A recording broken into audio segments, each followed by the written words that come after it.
뉴스에 나오는 일부 사례긴 한데 네. 담장 쌓아놓고 네. 너 쟤랑 놀지 마 이러잖아요. 아, 그것도 너무 슬픈 일이에요. 네. 그거에 대해서도 좀 할 말이 있는데 얘기해도 돼요? 네. 네, 좀 길어질까봐. 네, 괜찮습니다. 어느 날 애가 학교를 갔다 왔는데 물어보는 거예요. 우리 집이 전세야 자가야? 갑자기. 네.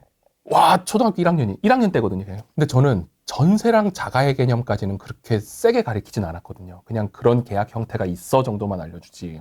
유치원 때 그런 거 안 알려주나. 초등학교 때 그런 걸 질문을 하네요. 네. 그래서 놀랬어요. 물어봤더니 친구들끼리 그런 걸 물어본대요. 전세야 자가야. 근데 그걸 애들이 왜 물어볼까요? 부모가 물어봤겠죠. 쟤네 집은 전세니? 그렇죠. 네. 그렇죠. 우리 집은 전세야 자가에 대한 얘기를 많이 했을 텐데 친구들이 물어봤다라고 해서 이제 이거 어떻게 설명을 해야 되지? 거기서 그래 우리 집 일반적인 사람들은 우리 집 뭐 자가야 전세야 이렇게 월세야, 그냥 뭐. 답을 했겠죠? 그러면은 아이는 되물었을 거예요. 그럼 우리 집은 왜 전세야? 집 살 돈이 없어서 이렇게 얘기했을 거거든요. 그렇죠. 그러면은 그런 부모들의 대답이 결국 아까 얘기한 담장을 치는 거예요. 얘는 우리보다 돈이 없으니까 우리보다 낮은 사람, 나는 얘보다 돈이 많으니까 높은 사람, 이렇게 기준점이 생겨버린다는 거예요. 근데 전세야 자가 물어봤을 때 저는 우리 집이 전세고 자가인 거를 먼저 얘기하기 전에 왜 전세고 왜 자가이고 왜 월세인지를 설명을 해줬어요. 전세가 자가보다 싼 건 맞아. 싼 건 맞는데 똑같은 집이야. 네, 똑같은 집이고 이 집을 10억을 주고 산 사람이든 자가를 가지고 있는 사람이든 5억을 주고 전세로 살고 있는 사람이든 집이 다르니? 똑같아. 월세로 사는 사람도 지금 우리 이 공간 안에서 살고 있는 형태는 똑같아. 그거는 뭐냐? 가지고 있는 공간의 가치는 똑같다라는 거야. 가격은 물론 다르지.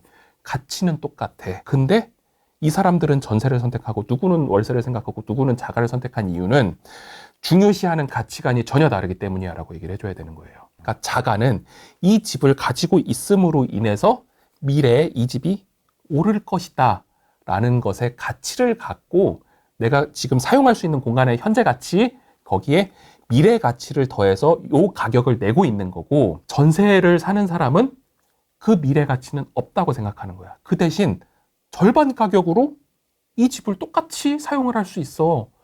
그러면 전세를 사는 게 맞는 거야. 그 대신 나머지 돈은 이 사람이 다른 거에 투자했을 수도 있고 그걸로 사업을 할 수도 있는 거야. 만약 그 돈이 없다고 해도 우리랑 똑같은 자가로 가지고 있는 사람이랑 똑같은 가치를 갖고 있기 때문에 이거는 현재는 동일한 거야. 그리고 월세를 사는 사람이다. 그 사람은 어떻게 보면 그 목돈으로 더 나은 사업을 할 수도 있어. 그렇죠. 네. 집을 가지고 있는 사람이 다 부자라면 삼성전자는 왜 집을 안 살까? 네. 삼성은 왜 부동산 투자를 안 하는 걸까? 그럼 이재용이 부자라는 걸 초등학생들도 다 알고 있더라고요, 요즘에. 이재용은 왜 안 할까? 이렇게 얘기를 하면 그러네? 이렇게 나오는 거예요. 그 사람은 공장을 운영하고 핸드폰을 파는 게 더 이익이니까 이런 걸 안 하는 거야. 근데 누가 더 부자야? 그 사람이 더 부자잖아. 그렇게 돈이 어떻게 가치 있게 쓰이냐에 대해서 우리는 고민을 해야 되는 거야 라고 얘기를 해줘야 되는 거예요. 근데 그렇지 않고 우린 전세니까 돈 없어, 월세는 더 돈 없는 사람이야 이렇게 얘기를 하면은 네.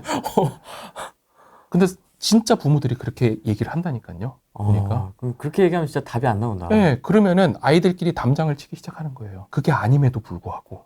그렇게 네. 답변하면 아이가 납득을 합니까? 맞아. 그럴 수 있겠다. 왜냐하면 똑같잖아요. 네. 그렇다고 아이들이 다른 데 사나? 다른 아파트에 살 수도 있죠. 다른 집에 살 수도 있고. 근데 그건 주거의 형태가 다를 뿐인 거예요. 중요시하는 가치가 다를 뿐. 역시 교수님은 네. 다르네요. 답변하는 게.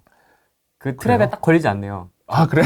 자가냐 전세냐 여기에 걸리지 않네. 근데 이게 너무 슬픈 거예요. 이런 걸로 사람들을 가른다라는 게 이게 몰라서 그런 거예요. 내가 자녀들한테 어떻게 설명을 해줘야 될지 부모도 깊게 생각을 안 해보니까 이제 이런 대화가 나오는구나라는 거를 좀 생각을 해본 거죠.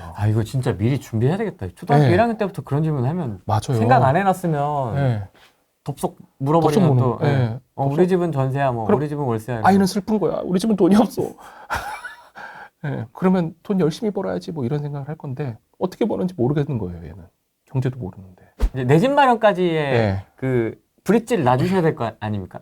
그게 교육이 진짜 됐든 현실적으로 필요하더라고요. 요즘 집값을 보면은 진짜 열심히 벌어가지고 내 집을 사는 거는 불가능해요. 불가능한 상황이고 근데 그거는 가리키려고 그래요. 집을 스스로 살 수 있는 능력은 가리키려고 하는 거고, 근데 언제 산다? 지금 당장 사는 건 아니다라는 거예요. 왜 젊었을 때 영혼까지 끌어가지고 집을 사야 되는지를 사실 저는 모르겠는 거예요.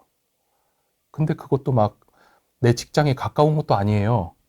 엄원대 분양받아가지고 영혼까지 끌어서 분양을 받으셨잖아요. 근데 가격이 떨어지니까 힘드신 거고, 나한테 이 집이 경제적으로 어떤 가치가 있는지를 생각을 못 하는 거거든요, 그게. 예를 들어 회사까지의 거리가 가깝다. 그럼 이동 시간을 줄이고 이동 비용을 줄일 수 있는 거잖아요. 시간과 비용을 줄일 수 있는 거고, 그건 경제적 가치가 있는 거예요. 근데 너무 먼 곳에 있다. 그러면 경제적 가치가 떨어지는 거거든요. 직장하고 거리가 멀면은. 근데 이 집이 오를 것 같으니까 산 거예요. 근데 오를 것 같다라는 거는 경제적인 활동이냐, 경제적인 활동이냐, 아니냐 판단해 봤을 때는 경제적인 활동이 아닐 수도 있다라는 거예요. 투자와 투기의 차이가 약간 그런 거거든요. 제가 투자를 해요. 예를 들어. 그러면 그게 계속 발전적인 활동과 생산적인 활동이 일어나야 우리는 그걸 투자라 그래요. 그러니까 기업에서 뭐 최신 상품을 개발하기 위해 투자한다. 왜냐? 이 더 좋은 물건을 만들기 위해서 하는 게 투자라는 거잖아요. 근데 부동산도 더 좋은 물건을 만들어서 아니면 나의 효용 가치를 극대화하기 위해서, 경제성을 높이기 위해서 하는 거는 투자인데, 이게 가격이 오를 거다라는 막연한 인식을 가지고 하는 거는 투자가 될 수 없는 이유는 내가 그 가격을 올리기 위해서 생산적인 활동을 할 수가 없고요, 우선. 그리고 가격이 오르고 떨어지는 거는 내 의지로 할 수가 없다라는 거예요. 부동산은 내가 혼자 할 수 있는 게 아니라 주변 환경의 영향을 받잖아요. 그거를 우리 뭐 상호 의존성이라고 하는데, 그 의존성이 있기 때문에 내 의지로 어떻게 될 수 있는 게 아니고, 가격이 떨어지는 리스크도 내가 알 수도 없고 감당하기가 되게 힘든 거예요. 알 수 없으니까 감당을 못 하는 거예요, 사실. 근데 그렇게 갑자기 부동산 투자를 한다. 그런 거는 사실 우리 아이들은 안 했으면 좋겠다라는 거죠. 그러기 위해서는 처음에는 너한테 가장 효용 가치가 높은 집을 월세로 살 수도 있는 거야. 그리고 전세로 또 살 수도 있는 거야. 그리고 네가 집이 필요할 땐 살 수 있는 거다라고 이제 들어가는 거지. 아빠가 부동산 한다 그래가지고 어렸을 때부터 너 이거 내가 집 상속 줄 테니까 이거 받아 이렇게 할 수가 없어요. 그렇게 해서도 안 되고. 네, 그러면은 아이는 부동산은 그냥 오래 가지고 있으면 되는 거라고 이렇게 생각을 할 수도 있는 거예요. 누군가 준 거 아니면 누군가 추천한 거를 그냥 산다? 그러면 내 판단이 거의 없어요. 내 판단이 없다라는 건 뭐냐? 언제 팔아야 될지를 모르는 거예요.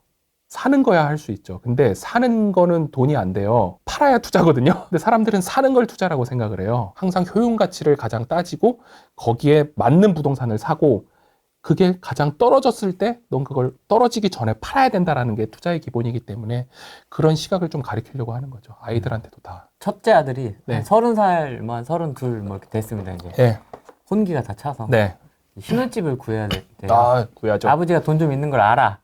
아버지, 나 신혼집 좀 하나 구해주시오. 네. 한 좀 보태주시오. 아, 보태주시오. 내가 제사 지낼 테니까 좀 미리 땡겨주시오. 할 수도 있지 않습니까? 네. 현실적으로 보태줘야죠. 네, 보태줘야 되는데 그거를 다 보태줄 필요는 없습니다. 다 보태줄 필요는 없다라는 게, 다 보태줘서도 안 되고요. 처음에 시작할 때는 뭐든 다 가지고 시작을 할 수 없다라는 걸 알아야 돼요. 우리 대표님도 모든 걸 다 가지고 시작하진 않았잖아요. 아까 대전에서 혼자 올라와가지고 방을 구하는 과정도 있었고, 거기서 되게 힘든 과정도 있었고, 거기서 경매도 당해보고. 너무 슬픈 일인데, 그 안에서 또 성취도 해보고, 그러다가 조금씩 돈을 모으는 거고, 그렇게 어렵게 돈을 모아야 그걸 가지고 또 새로운 사업을 어떻게 해야겠다 구상도 해보는 거고, 그런 과정이 필요한 거예요. 근데 아예 처음부터 보증금조차 없으면 사실 힘들잖아요. 그렇죠. 월세 들어가는데. 그러니까 그런 것 정도는 사실 부모의 도움이 어느 정도 필요하겠다라는 거는 충분히 인지를 합니다. 저도 그렇게 할 거고, 그 대신 아이가 만들어 나갈 수 있는 거는 스스로 만들 수 있게 해야 되는 거예요. 그래서 지금부터 청약통장에 돈 모으게 하는 거고, 아이한테도 목돈은 우선 만들어 놓고, 그래도 더 필요한 게 있으면 우선 지원해 줄게. 저도 물론 그랬고요. 저도 결혼할 때 어머니가 어느 정도 해주신 것도 있고, 없이 이뤘다라는 거는 사실 아니에요. 저는 없이 이룬 건 아니지만, 그래도 그렇게 큰 돈을, 저한테는 그때 또 큰 돈이었어요. 아무것도 없을 거다라고 생각을 했지만, 그래도 도와주셨기 때문에 이제 저도 신혼생활을 할 수 있었고, 물론 대출을 많이 받았죠. 저도. 근데 그때는 사실 집값이 그렇게 비싸지 않았기 때문에 모아둔 돈도 있었고, 어머니가 해주신 돈도 있었고, 그래서 집을 마련을 할 수 있었던 거죠. 근데 제 자식도 그렇게 할 수 있게 할 거고, 제가 집을 선택해서 줄 것도 아니에요. 저도 처음에 아내랑 둘이 그때 여자친구랑 둘이 다니면서 집을 선택을 했거든요. 네. 성북구에 있는 작은 아파트예요. 돈이 없으니까. 근데 성북구를 선택한 이유는 무엇이냐? 제 회사가 그때 서울역에 있었거든요. 그러니까 1호선 타고 쭉 내려오면 되는 거예요. 그러니까 그걸 보고 선택을 한 거죠. 내가 그냥 제일 살기 좋은 집, 빨리 회사를 왔다 갔다 할 수 있는 집. 그때는 회사를 다니면서 일을 가장 열심히 하는 게 저한테 가장 큰 효용이었기 때문에. 그리고 아내 직장도 그때 구리에 있었기 때문에 구리에 가는 버스가 가장 있는 곳. 네, 거기를 선택을 하는 거예요. 거기가 오를 것 같아서 선택을 하는 게 아니라 가장 가치 있는 곳을 우선 선택을 하고, 그건 뭐예요? 내가 사는 집. 내 필요에 의해. 네, 필요에 의해서 사는 집. 그거는 의식주. 그거는 투자재다 아니다? 아니에요. 필수재인 거예요. 그리고 부동산 투자를 해야겠다라고 하는 거는 상품이 달라요. 그건 필수재가 아니고 투자재로 다른 데를 투자를 한 거죠, 처음에. 네, 그래서 내가 사는 집과 투자를 하는 거는 다른 생각이에요. 근데 이거를 같다라고 생각을 하니까 연끌을 하는 거예요, 사람들은. 그리고 내 삶도 힘들고 투자도 힘들고 이 두 개가 겹치지 않는 거거든요. 왜냐? 투자자들은 다른 소비자고 나는 또 다른 사람인 거예요. 근데 이거 두 개를 혼동을 하니까 가운데서 이게 좀 힘든 거예요. 분리를 확실히 좀 해야 돼요. 분리를 확실히 해야 되는 거죠. 그래서 우리 아이도 부동산을 선택할 때 너한테 맞는 집을 우선 골라라. 그리고 거기서 주거 안정성을 확보를 해라. 그 다음 투자를 해야 되는 것이다. 하려고 해도. 우리 스타크래프트 할 때 커맨드 센터 맨 처음 짓잖아요. 네. 그러고 나서 서플라이 디팟 제일 싼 거 짓잖아요. 네. 그 다음 베럭스. 배럭 해가지고 그때 이제 마린 뽑는 거잖아요. 네. 뽑고 나가는 거잖아요. 부동산도 그렇게 해야 돼요. 커맨드 센터부터 있어야 되는 거고 그 다음 바닥이 나와야 되는 건데 사람들은 처음에 배틀크루저부터 뽑고 싶어 하는 거예요. 시즈탱크나. 네, 시스템 센 거부터 뽑고 싶은 거예요. 그러니까 갑자기 막 그 팩토리 이런 걸 지어버리는 거야. 네. 그게 지어지지도 않아. 네, 지어지지도 않는데 그걸 막 억지로 짓는 거예요. 핵 써가지고 막. 근데 그러면 뭐라 그러죠? 테크가 이상하게 올라가는 거예요. 그러다가 커맨드 센터 털리면 어떻게 돼요? 아무것도 안 돼요. 아웃. 그냥 완전 아웃이거든요. 아웃. 네. 네, 그러니까 부동산도 단계별로 가달라는 거예요. 그러다 이제 마린 뽑는 거고, 그러니까 쬐끄만 것부터 시작하는 거고, 마린이 벌처 되고, 벌처가 탱크 되고, 탱크가 뭐 발키리 되고, 뭐 이렇게 되는 거잖아요. 그렇게 조금씩 조금씩 해야 되는 거고, 시간이 오래 걸리는 일인 거예요, 부동산은. 왜냐, 돈도 많이 들어가는 거고, 그 사이에 돈도 열심히 모아야 되는 거고, SCV 봐요. SCV가 휴가 가요? 휴가 가면 큰일 나지. 혼나지. 왔다 갔다만 해야 되는 거잖아요. 계속 그것만 하고. 네, 그렇게 돈을 벌면서 사실 또 투자에 대한 마인드도 가져가야 되는 거고 그 두 개가 같이 가야지만 내 업에서 노동의 가치도 가져갈 수 있는 거고 그리고 투자의 가치, 자본의 가치 두 개를 같이 가져갈 수 있는 거예요. 근데 자본의 가치만 있다. 이 사람이 노동의 가치가 없다. 그럼 이 사람은 죽은 사람인 거거든요. 돈이 살아있는 거지. 이 두 개를 같이 효율성 있게 섞을 수 있어야 나중에 진짜 가치 있는 사람 그리고 가치 있는 투자자가 될 수 있는 거예요. 이 밸런스가 되게 잘 맞추는 게 맞아요. 중요하겠네요. 네. 그러니까 어떤 사람은 그냥 딱 실거주만 네. 하시는 분들도 있고 어떤 사람은 실거주는 약간 좀 등한시하고 너무 공격적으로 맞아요. 투자만 하는 투자재의 관점에서만 좀 보시는 분도 있고 네. 한데 이걸 좀 잘 맞추는 잘 맞추는 게 차라리 중요하다. 중요하겠네요. 예, 왜냐? 부동산은 진짜 모든 거를 원점에서 생각을 해야 돼요. 원론에서 생각을 해봤을 때 부동산은 공간의 가치가 우선 중요한 거잖아요. 내가 필요한 공간. 그러니까 그거 먼저 하고 그게 부동산의 원래 집의 목적이 그거잖아요. 안정, 삶의 안정을 얻는 거. 그 다음에 이제 투자로 가야 되는 거지. 그 순서가 섞이면은 네가 불안해질 수 있다. 근데 만약 진짜 네가 부동산으로 개발을 하고 이런 게 더 가능하다라고 하면 집이 없을 수도 있는 거예요. 그건 업인 거거든요. 그게 노동인 거예요, 이제. 그래서 완전 다른 거죠. 부동산을 하는 것보다 네가 뭐 코인 투자하는 게 더 많이 벌어. 그걸 진짜 네가 분석을 잘해. 그러면 사실 부동산 살 필요 없는 거예요. 없고 그냥 코인 하면 되는 거고. 좀 그렇게 생각합니다. 일부러 좀 같이 데리고 가는 장소가 있으세요? 가장 많이 가는 거는 우리 어렸을 때 아이들 데리고 놀이동산, 네. 뭐 키즈 카페 진짜 많이 가거든요. 저 지난주에 갔다 왔습니다. 조카. 네. 아휴, 되게 빡세던데. 정신 사나워요. 진짜 혼을 쏙 빼놉니다, 거기가. 키즈 카페는 내가 쉬고 싶어서 가는 게 아니라 더 힘들어요. 제가 더 열심히 네. 일을 해요. 열심히 일을 하고 또 돈도 비싸요. 한 네. 시간에 막 2만 얼마 이러잖아요. 비싸더라고요. 부모들이 왜 거기를 갈까를 생각을 해봤어요. 저도 몇 번 데려갔거든요. 근데 내가 거기 가서 2만 얼마 쓰고 뭐 핫도그 또 이런 거 사 먹잖아요. 그런 거 사 먹고 나도 힘들고 커피 나도 하나 먹어야 네. 되고.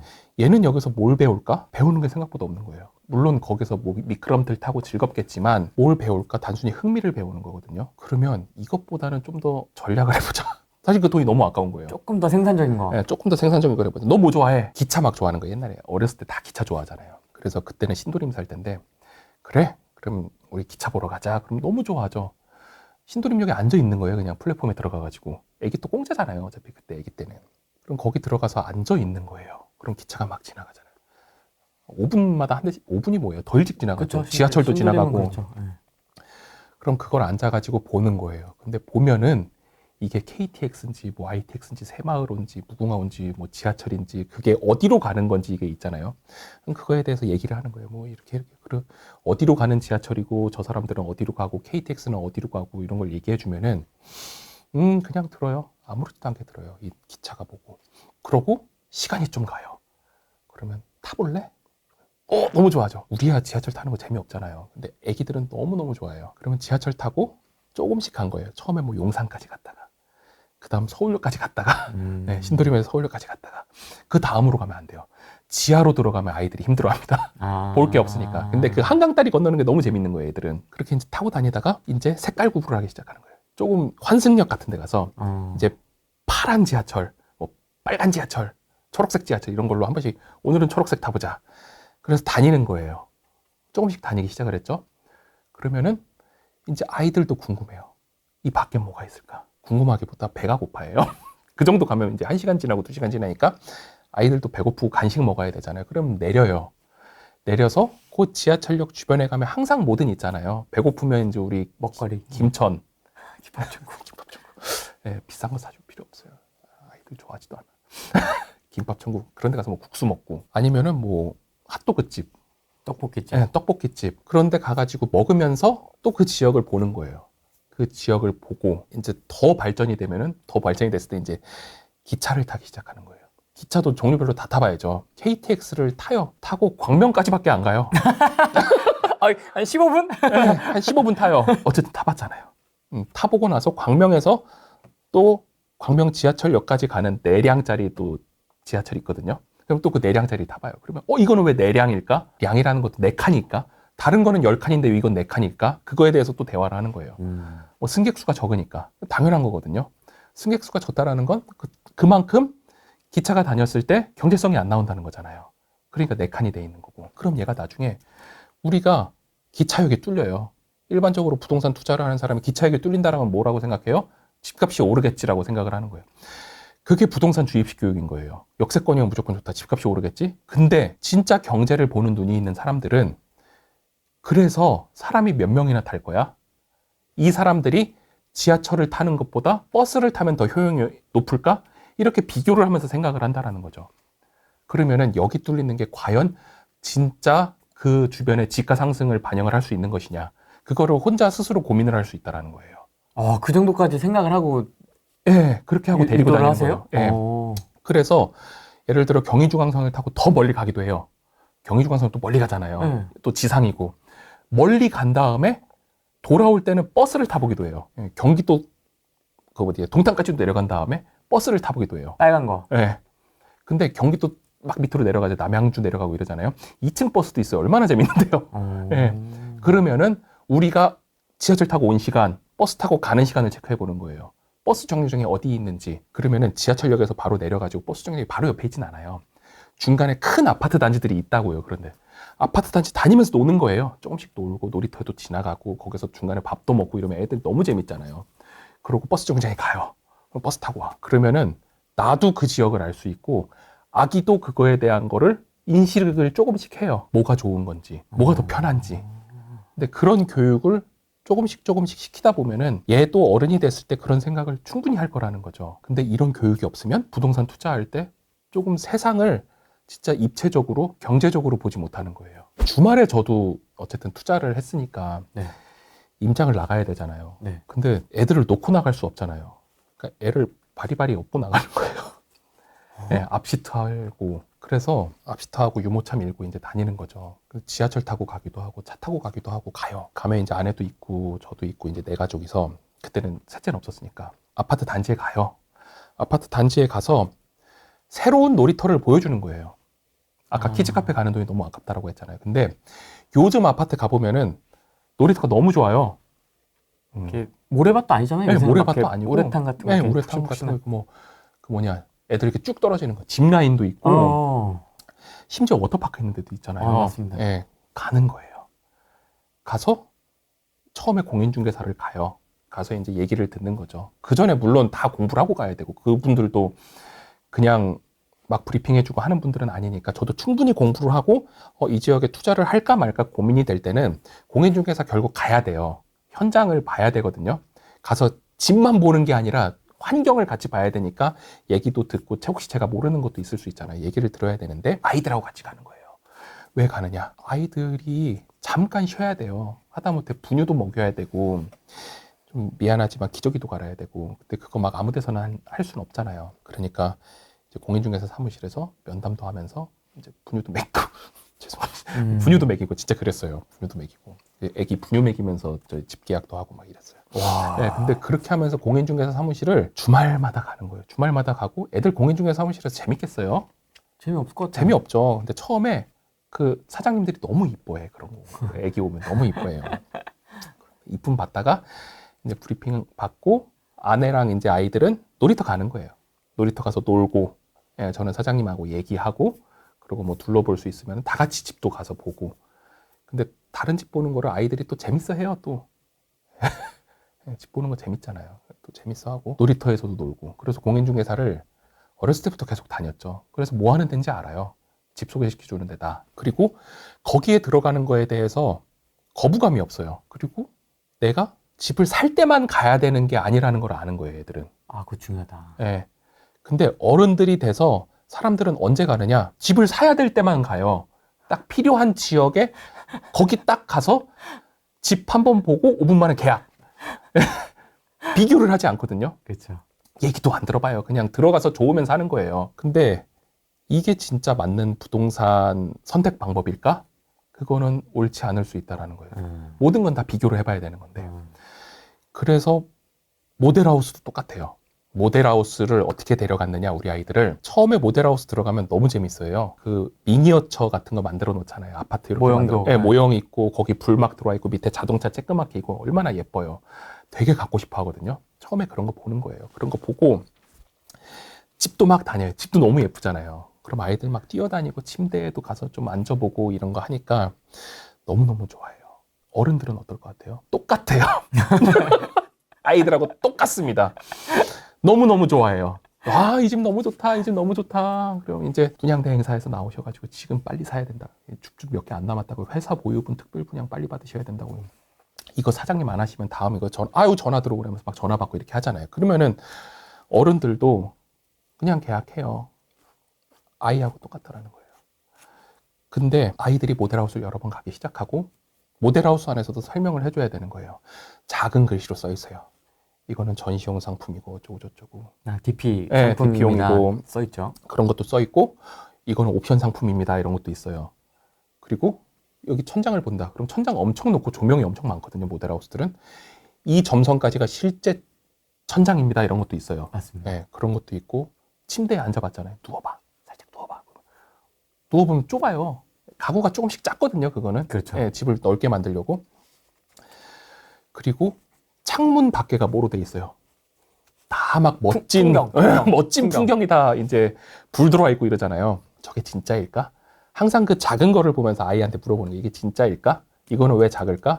저 점선에 써 있는 말을 한번 읽어볼까? 지금 있는 이 벽이 없다고 생각해볼까? 벽도 옵션인 경우 있잖아요. 뭐 냉장고도 옵션이고 맞습니다. 다 없다고 생각해볼까? 그러면 아이가 생각을 좀 그려요.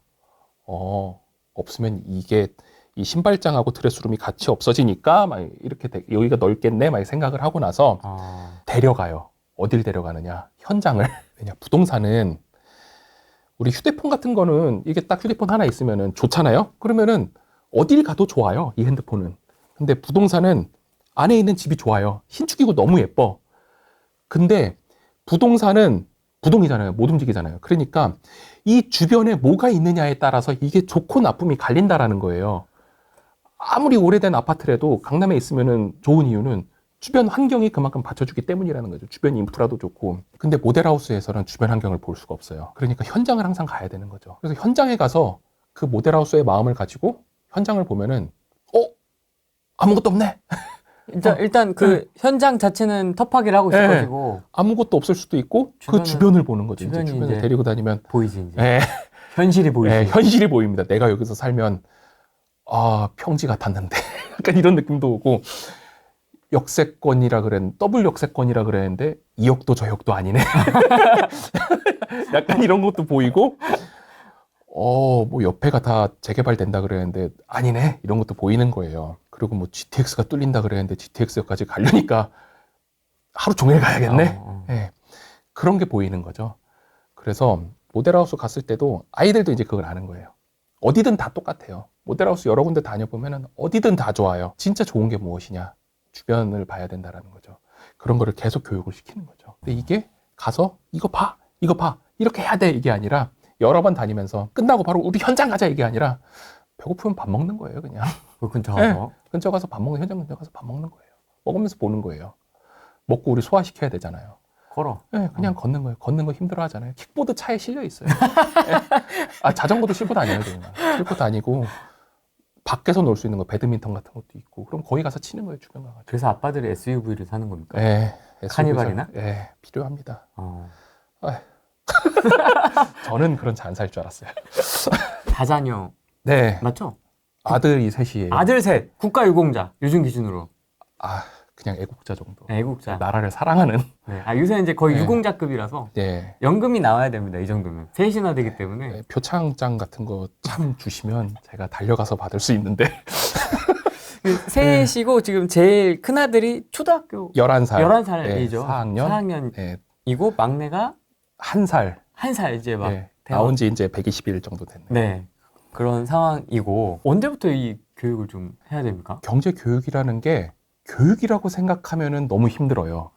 그냥 삶의 일부인 거거든요. 삶의 일부? 네, 우리 부동산도 사실 마찬가지예요. 부동산 경제가 다 그냥 삶의 일부예요. 우리가 이 사무실을 빌려서 쓰고 있고 집에서는 살고 있고 학교에 가는 길이 있고 가는데 도로가 있고 뭐 서울이라는 동네가 있고 이런 게 다 부동산과 도시학 안에 있는 거거든요. 경제도 애가 태어났어요. 그럼 분유를 산다, 기저귀를 산다. 여기서부터 다 시작이 되는 거예요. 그래서 우리 아이들은 사실 태어났을 때 도장은 다 만들어줬죠. 도장은 저희 어머니가 이제 만들어서 다 주셨어요.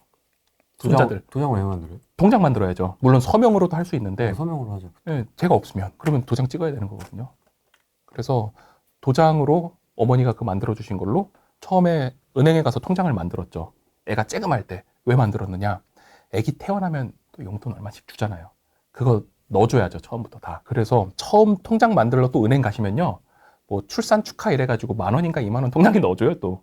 네, 그래가지고 그거 이제 달달하게 받으면서 통장 만들고 아이가 태어났을 때부터 누군가 돈을 주잖아요. 뭐 고모가 줄 수도 있고 이모가 줄 수도 있고 할머니 할아버지도 주고 하다못해 친구들도 와서 좀 주기도 하잖아요. 그러면 그거를 이름을 다 써서 통장에 넣어줘요. 보낸 사람이 누군지를 다 써서 줘요. 축의금 정리하듯이? 네, 축의금 정리하듯이. 왜냐? 나중에 네가 다 갚아라 이거예요. 받았으면 언젠간 너도 다 돌려줘야 되는 것이다. 그래서 그렇게 해서 돈을 넣어주는 게 사실 경제교육의 시작이고 그러다 보면은 처음에 뭘로 만드냐? 주택청약통장으로 만듭니다. 근데 주택청약통장으로 만들어주면은 누가 넣는지 써놓고 나중에 통장 정리하면은 그게 안 나와요. 뭐 1회차, 2회차 이렇게만 나오거든요. 그럼 옆에 이름 다 써주는 거예요. 이거 누가 준 돈이다, 누가 준 돈이다. 통장을 다 써서 줍니다. 주택청약 통장을 만들어주는 이유는 뭐냐? 얘가 나중에 커서 청약을 받아라라는 의미는 한 50도 안 되는 것 같아요. 근데 그걸 가지고 있음으로 인해서 내가 이거는 아파트 같은 거를 사는 목돈을 굴려야 되는 통장이구나라는 걸 인식을 시켜주는 거예요, 처음에. 그래야 돈을 쉽게 못 빼요. 그리고 거기에는 들어가기만 하고 나중에 빼긴 힘들잖아요, 사실 주택청약 통장. 그러니까 거기엔 목돈이 들어가고 애가 유치원 정도 됐다. 유치원 정도 됐을 때 애들을 데리고 은행에 가요. 은행에 가서 그냥 자유입출금 통장 있잖아요, 수시입출금 통장. 그거를 만들어줘요.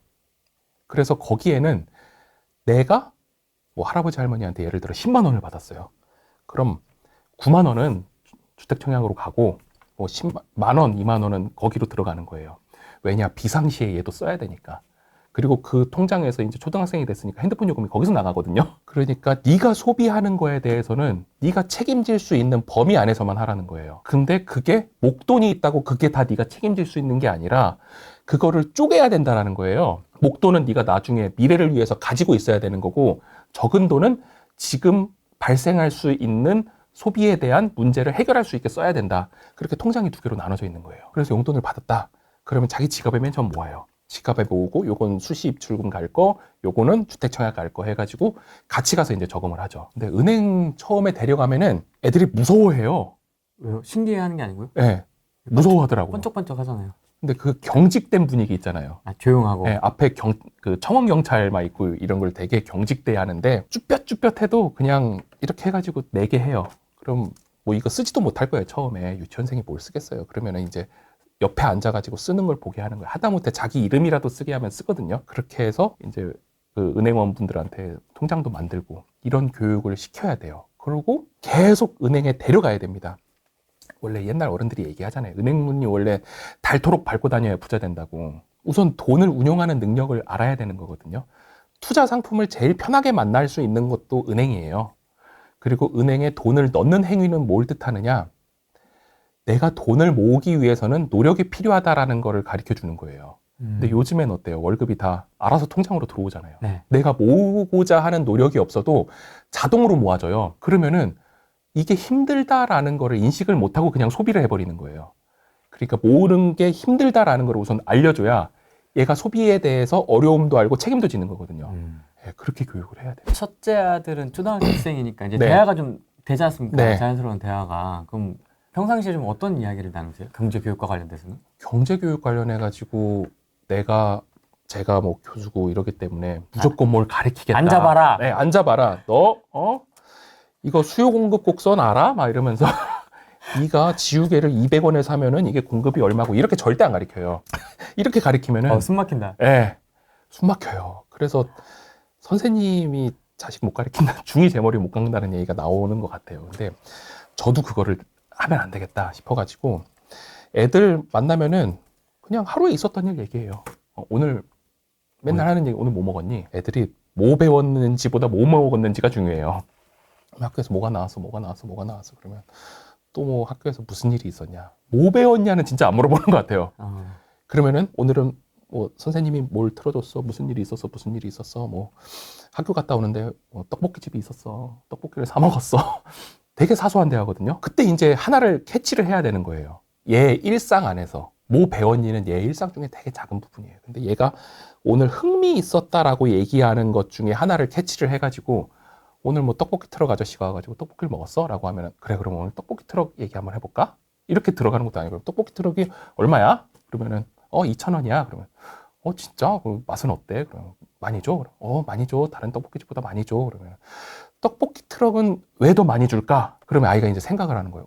맨날 보던 떡볶이 트럭인데 이 사람은 왜 많이 줄까? 그러면은 아이 입장에서는 그 아저씨가 아이들을 되게 좋아해. 그러면 얘기를 해주는 거죠. 맞아, 아이들을 좋아하는 것도 있겠지만 떡볶이 트럭을 한번 생각해보자. 왜 떡볶이집보다 떡볶이 트럭이 싸고 많이 줄까? 우선 가게에 들어가면 우리 모를래? 임대료를 내지. 근데 임대료는 아마 안 낼 거야. 임대료라는 단어도 아나요? 알죠. 근데 임대료를 어떤 개념으로 알고 있냐 하면은 이 공간이 있어요. 우리가 예를 들어서 그냥 집도 살아요. 월세를 내잖아요. 집 안에 들어가 있으면은 당연히 그냥 우리 집이니까 내 거라고 생각을 한단 말이에요. 근데 저는 그거를 임대료 개념으로 항상 알려주거든요. 우리가 호텔 가면은 뭐 펜션 가면 하루에 10만 원 내잖아. 그런 것처럼 우리도 요 공간을 차지하기 위해서는 요 공간에 대한 비용을 항상 내야 되는 거야. 모든 공간은 비용이 있다. 그래서 주차비를 낼 때 많이 얘기해줘요. 우리가 주차를 했잖아? 그럼 주차비는 내야 되는 거야. 이 공간을 우린 사용을 했잖아. 우리 차가 들어와 있었잖아. 근데 그 대신 어떻게 돼? 안전함을 보장을 해주지. 경찰 아저씨가 띄는 딱지로부터 안전하게 해주고, 다른 사람이 차를 박는 거에서부터 안전하게 해주고, 그거에 대한 비용을 우리는 임대료로 지불을 하는 거야 라는 걸 알려줘야 돼요. 그렇지 않으면 뭐 하냐? 나중에 주차장 길막 이런 거 하는 거예요. 그 개념을 모르기 때문에 내가 주차비를 왜 내? 이렇게 나오는 거예요. 근데 그건 경제 논리에 우선 맞지 않는 거거든요. 그러니까 떡볶이 트럭을 보면서도 그런 임대료가 우선 발생을 하지 않아. 그 대신 아파트 단지에서 장사를 하니까 그 아파트에 얼마씩 줘요 또. 그런 걸 내게 되는 거지. 그 임대료가 첫 번째 없잖아요. 두 번째, 언제 와? 그 아저씨가 언제 와라고 얘기하는 거예요. 그러면 금요일마다 와. 그러면은 떡볶이 일주일에 몇 번 먹을 수 있어? 그러면 아예 한두 번밖에 못 먹지라고 얘기를 하잖아요. 그러면 그러니까 그 사람은 더 많이 줄 수 있는 거야.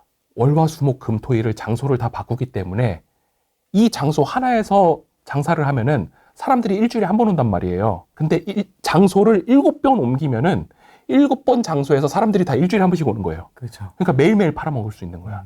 그게 두 번째, 장소의 이동성이 있는 거예요. 그리고 세 번째, 몇 명이 장사하냐 이거예요. 한 명이잖아요. 혼자죠, 혼자. 네, 혼자 그럼 운전하고 혼자 팔고. 혼자 팔고 다 하잖아요. 재료 준비하고 인건비 줄어드는 거. 그리고 네 번째, 그 떡볶이 트럭이 어디 있냐 이거예요. 그러면 학교 앞에 정자 있는 아파트 정자에 있거든요. 그럼 정자는 뭐야? 사람이 모이는 곳. 입지를 기가 막히게 선택을 할 수 있다는 거예요, 이 사람은. 그러니까 매출이 더 높아질 수 있는 거고. 네. 그리고 다섯 번째로 그 사람이 떡볶이를 판다. 거기 테이블이 있냐 이거죠. 없죠. 없죠. 빨리 서서 먹거나 아니면 포장해서 가거나 그러면은 이 공간에서 떡볶이 트럭이 있는 공간에서 나올 수 있는 가치가 테이블에 앉아서 먹으면 10분, 15분 먹고 얘기하면 30분 가는 그 공간의 가치인데 사람들이 1분마다 사서 가요. 이른바 회전율. 회전율. 예, 애기한테. 맞습니다.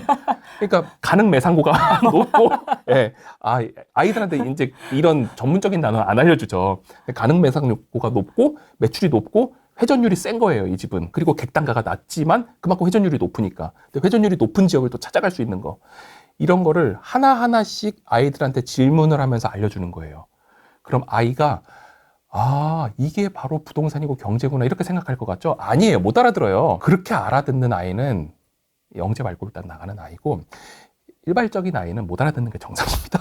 그렇죠. 네, 그러면은 매번 대화를 하면서 조금씩 설명을 해주는 거예요. 이걸 한 번에 다 아이한테 주입을 시키게 해야겠다라고 하면은 그게 정말 주입이 돼버리거든요. 그러니까 또 떡볶이 트럭 다음 주에 또 왔다. 그럼 또 그 다음에 두 번째 알려주고, 그 다음 세 번째 알려주고, 아니면 떡볶이 먹으면서 알려주고. 그렇게 하면은 아이들이 귓등으로 들어요. 진짜 귓등으로 듣는데. 듣고 이렇게 흘러 지나가죠, 그냥. 근데 그게 계속 돌면은 돌면. 애가 기억을 하더라고요. 그래서 이게 꾸준하게 아이들하고 그냥 일상적인 대화를 해보면서 하나하나에 대해서 질문을 해보고 부모도 같이 생각을 해봐야 되는 거예요. 그게 왜 그럴까? 왜 그럴까? 생각을 해보면은 아이들도 그렇고 부모도 그렇고 같이 이 부동산과 경제에 대해서 생각을 하게 되는 거예요. 그렇게 경제 교육을 시키고 아이들하고 대화를 했습니다. 그럼 주로 그런 대화는 교수님이 하세요? 저도 하고요. 보통 퇴근하시고 저녁에는 제 아내도 해요. 대화. 네, 제 아내도 일반적인 상황을 볼 때 왜 그렇지라는 생각을 참 많이 하거든요. 그러니까 아이들한테 질문도 많이 하고 서로 대답도 하고 그러면 애도 물어봐요. 그러면 아빠는 회사에서 뭐 해? 그러면 일해 이러면 안 되는 거거든요. 무슨 일을 하는지 알려주는 거예요. 아빠는 사실 회사에서 부동산 일을 하는데요 이러면서 부동산 회사 다닐 때 저기 빌딩 보이잖아? 이 빌딩이 있으면은 이걸 누가 사겠어? 이렇게 돈 많은 사람이 없잖아. 그러면 돈을 모아서 부동산 투자 상품을 만들어 그런 일을 해. 그럼 아이가 못 알아듣죠? 못 알아듣죠. 네, 못 알아듣. 계속 얘기해 주는 거예요. 그럼 저런 빌딩은 사람들이 돈을 모아서 사는구나 이런 걸 좀 알게 돼요. 그럼 그거 가지고 또 회사에도 맨날 데려갔어요. 맨날은 아니고 기회가 있으면 주말에 사무실 안에 안 들어가더라도 아빠가 일하는 풍경을 보여주는 거죠. 지금 뭐 학교에도 애들이 오기도 하고 제 사무실에도 지나가면서 보고. 그런 식으로. 네, 그래서 서로 일상이 어떤지를 공유를 해야 서로 대답을 할 수 있어요. 근데 우린 어때요? 아이들 오면은 야 방에 들어가서 공부해. 딱 닫아버리잖아요.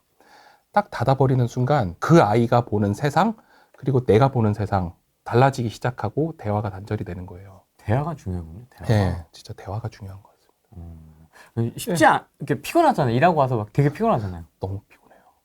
그러면 아들 셋 다 받아주는 거예요, 대화를? 아들 첫째, 둘째는 다행히 대화를 하는데 셋째는 아직 대화를 못해요. 첫째, 둘째도 일을 하다 보면은 사실 퇴근하고 얼마나 힘들어요. 퇴근하고 밥 차려 먹을 힘도 없거든요, 사실. 근데 그래도 그러면 사람들이 소파에 누워버리죠. 근데 좀 그렇지 않고 아이들하고 대화는 해보자. 조금 내가 힘들어도. 아마 저희 나이 때 대부분 분들이 저랑 비슷한 자녀 교육을 부모님한테 받았을 거예요. 부모님이 항상 아껴 써라. 네, 아껴 써라라고 하고 우리 변기 안에 벽돌 넣고 코드 그쵸. 빼고 이런 일 다 했었잖아요. 네. 사실 저희 부모님도 거기서부터 시작이 되셨죠. 거기서부터 시작이 되셔서 항상 전략하는 거를 모토로 삼으셨고, 네. 근데 전략을 하면서 두 번째로는 항상 저축을 하게 하셨어요. 아, 저축. 예, 그래서 1,000원짜리가 생겨도 집 앞에 농협은행이 있었거든요. 그때는 은행이 정말 컸어요. 정말 크고 막 공과금 내려고 사람들 서 있고 이런 데인데, 거기 가가지고 엄마가 공과금을 내는 날은 저도 가서 저금하는 날인 거예요. 근데 은행을 거의 일주일에 한 번씩 갔다고요.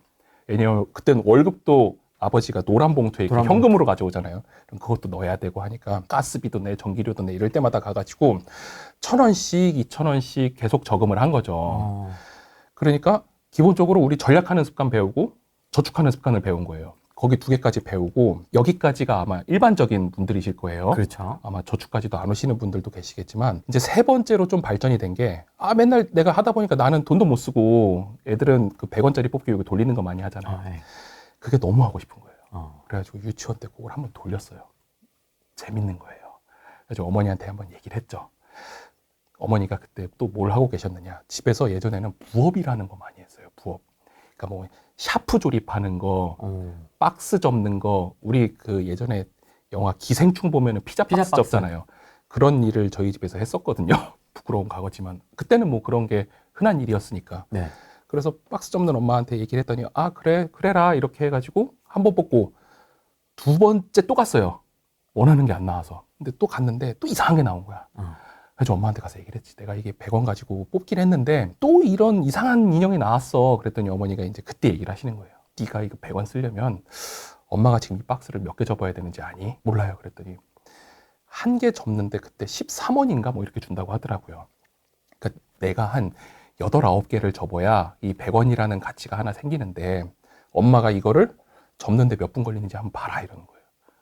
생각보다 오래 걸리는 거예요. 그게. 그러니까 막 팍팍팍팍 접는 것도 아니고 이렇게 하나하나 이렇게 붙여야 돼요. 또 그래가지고 그런 일을 하는 거를 봤을 때 내가 무심코한 소비가 누군가의 노동이라는 거예요. 그래서 노동과 소비의 개념이 일치가 되는 거예요. 이제 내가 진짜 소비를 하기 위해서는 나뿐만 아니라 지금은 내가 노동을 못하니까 우리 부모님의 노동이 이게 들어가 있는 거구나.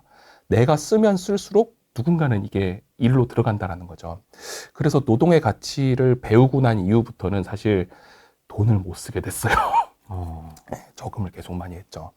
그러다 보니까 유치원 때부터 계속 뭐 고등학교, 대학교 갈 때까지 지금도 그렇죠. 저는 저축이 항상 힘이라고 생각을 해요. 투자자들은 투자를 해야 된다라고 하는데 지금 아파트 투자하세요라고 하면은 다 뭐라 그래요? 돈이 없어요라고 얘기해요. 그러니까 첫 단추가 없는 거거든요. 그러면은 투자를 하기 위해서는 먼저 시드머니를 모아놔야 되는 거거든요. 그래서 저는 그 노동의 가치를 되게 소중하다고 생각하고 내가 노동을 덜 하기 위해서는 어쨌든 자본을 모아야 된다. 이런 생각을 좀 부모님을 통해서 갖게 된 거죠. 거기까지가 세 번째 교육인 거예요. 첫 번째 전략, 두 번째 저금, 세 번째 노동, 네 번째는 무엇이냐. 그렇게 통장에 돈이 모았을 때 곧 중학교 때인가 어머니가 살짝 말을 건네요. 아파트 청약 낼 건데 너 통장에 몇 천만 원 있잖아. 같이 하자. 돈을 좀 보태라. 중학교 때요? 뭘 놀라시는 거예요? 중학교 때 청약하는 거 놀라시는 거예요? 아니면은 1,000만 원 있는 게 놀라시는 거예요? 둘 다요. 그게 모아져요. 와. 그때 되게 어린 나이였음에도 왜냐하면 우리 저라면 10,000원씩 받고 뭐 이런 거 하잖아요. 그럼 저를 1,000번 해야 돼요. 어렸을 때부터 저희 어머니는 용돈을 다른 사람한테 애기 줘 이러면서 받잖아요. 그럼 그거를 다 줬어요, 저를. 진짜로? 네, 진짜로 다 줬어요. 뒤에서 회수하지 않고. 절대 회수 안 했어요. 그리고 돈을 관리하는 것도 네가 해봐라. 항상 네가 해라. 그 애기한테. 애기한테. 와. 그럼 애기 모르고 아까처럼 막 뽑기 하는 거예요. 근데 뽑기 하면은 야, 너 이거 돈 아깝게 왜 했어? 이게 아니라 알려주는 거예요. 네가 이거 뽑기를 함으로 인해서 어떤 기회비용이 사라지는지를 한번 봐라. 그게 경제교육의 기초거든요. 그래서 그렇게 가르쳐주고 투자를 가르쳐주는 거예요. 그래서 내가 이 집을 살 때 너 얼마 보태고 니네 형도 얼마 보탤 거다. 저희 형도 똑같은 교육을 받았으니까. 중학교 때. 네, 그래가지고 그때 이제 처음 시작을 한 거죠. 그러고 나서 그 집 팔 때 또 돌려줬어요. 돈을 이자를 쳐가지고. 와, 그럼 온 가족이 같이 힘을 모아서 이렇게 네, 그렇죠. 청약을 하고 네, 그 집에 살고 살고 네. 또 배분하고. 배분하고 우와. 살았을 때 배분하고 이런 교육이 계속 있었다라는 거예요. 야, 그 당시에. 네, 그 당시에. 야, 그게 쉽지 않은데. 네. 그 당시에는. 저희 어머니도 그렇고 아버지도 그렇고 조금 철저했어요. 그런 부분이. 네 돈은 네 돈이고 내 돈은 내 돈이다. 네가 하고 싶으면 하는 거고 안 하고 싶으면 안 하는 거다. 근데 이자만큼 내가 쳐줄게. 근데 부모 자식 간에 그런 관계가 있다 보니까 돈을 빌려도 명확히 또 갚아야 되는 게 저희 집이거든요. 그러니까 돈 한 장 한 장이 다 소중한 거예요, 저한테는. 부모 자식 간에서도 괜히 막 손 벌리는 것보다 뭔가 왔다라면 가야 되는 거고. 근데 이게 계속되니까 경제적으로도 우리 인간관계를 맺고 친구 관계에서도 비슷하다라는 생각이 드는 거예요. 내가 뭘 하나 받으면 줘야 되는 거고, 또 줬으면 받아야 되는 거고, 투자를 했으면 수익을 받아야 되는 거고, 노동을 했으면 예, 그 월급을 받아야 되는 거고. 이게 정말 자연스러운 자본의 논리거든요. 그리고 돈을 벌려면 그만큼 힘들어야 되고. 근데 자본의 정말 자연스러운 논리인데 사람들은 이거를 이렇게 생각 안 해요. 쉽게 돈 벌고 싶고, 예, 싸고 좋은 거 갖고 싶고, 안정적인데 수익률 높은 거 갖고 싶고. 그럼 그게 기본 경제 논리에 우선 안 맞는 거거든요. 근데 많은 분들이 그런 생각을 하면서 부동산 시장에 진입을 하다 보니까 이런 상품이 뭐가 있겠어요. 기회비용을 안 따지는 상품들이거든요. 그런 상품은 잘 없어요, 사실. 있으면 이상한 거잖아요. 네. 근데 사람들은 그걸 원하니까 그런 물건을 만들기 위해서는 결국 좀 안 좋은 방향으로 시장이 발전이 되는 거예요. 그래서 이런 마인드를 어렸을 때부터 좀 우리 애들한테 가리키자라는 게 이제 제 마인드였고, 그래서 우리 아이들도 똑같이 교육을 했고, 그러고 나서 이 교육을 우리 아이들한테만 할 게 아니라 많은 사람들이 좀 알아야 된다. 그래야 부동산 시장도 조금 더 긍정적으로 발전할 수 있겠구나라고 생각해서 사실 이 책을 쓰게 됐습니다. 이게 아마 저희 시청자분들은 되게 잘 네. 교육을 하고 계시겠지만 일반적으로 저희가 TV에 나오는 네. 뭐 이렇게 가족 간의 불화 솔루션 맞아요. 해주는데 보면 그 경제 교육과 관련돼서 충돌나는 부분이 굉장히 많더라고요. 네. 생각보다 많더라고요. 맞아요. 그 용돈을 주고 받고 네. 하는 거나 집에 노동을 제공을 하고 뭐 네. 보상을 받는다라든지 뭐가 하고 싶은 게 생겼다라든지 했을 때 이제 부모와 자식 간의 이제 자식 간에. 갈등? 네. 충돌 이런 게 좀 적지 않더라고요. 어렸을 때보다 나이가 들면은 더해요, 사실. 부동산 투자를 하다 보면은 그런 걸 정말 많이 느껴요. 슬픈 일도 되게 많고. 왜냐하면 상속이 한 번씩 된 물건들은 형제 간에 나눠 가지고 있잖아요. 네. 그러면은 그거를 이제 팔아야 되냐 말아야 되냐부터 이제 시작이 돼서 이거를 정말 얼마에 팔 것이냐, 팔고 나서 돈을 누가 얼마큼 가져갈 것이냐를 되게 전 다른 사람이잖아요. 눈앞에서도 많이 싸우고 이런 모습도 봅니다. 그럼 아버님은 뭘 하셨습니까 그 당시에? 아버님 그냥 회사 다녔습니다. 그냥 직장인이셨고 네. 어머님은 어머님은 집에 가정주부셨고. 네. 와 근데 그렇게 교육을 하셨네요, 진짜. 네, 철저하셨어요. 그리고 어머니가 사실 또 더 많은 교육을 시켜주신 게 어렸을 때부터 되게 다른 지역 가는 거를 아무렇지도 않아 하시는 분이에요. 그때 영등포 살았거든요. 어렸을 때 영등포 사시고 그렇게 예쁜 동네는 아니었잖아요. 근데 계속 하면서 뭐 머리를 깎아야 된다. 그러면은 우리 같은 경우는 그냥 미용실 가겠다 생각을 하잖아요. 그렇지 않고 뭐 어디서 만난 할머니 집에 막 가요. 다른 지역에 있는데 가요. 가가지고 그 지역 가서 잘라요. 되게 신기하죠. 자르고 그 동네를 또 봐요, 같이.